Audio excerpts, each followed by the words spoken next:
Day 14 on our Atlantic crossing. What you're looking at, it's a squall. We had many this morning and overnight. We had no wind, then a lot of wind.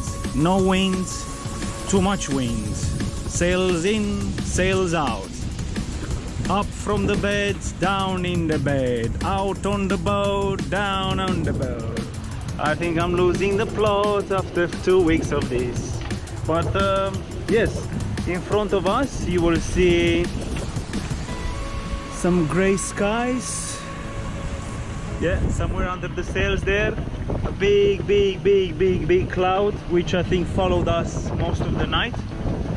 And that's another squall there. And that's another squall. And it looks like we're gonna have them around for the next few days.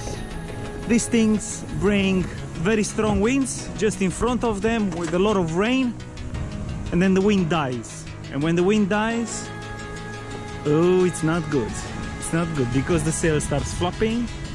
They start flapping and flapping, and you have these waves behind us which start taking the boat from one side to the other, like so. Yay!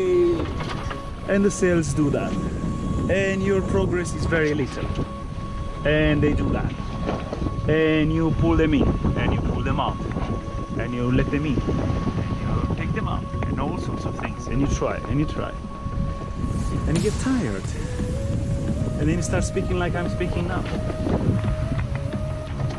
So yes, we'll need to check the weather today to see what's in for the next few days.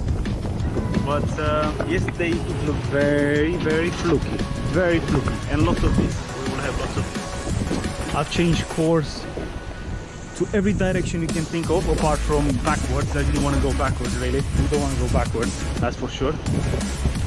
But it helps for a bit, and then it doesn't. So here we are, day 14.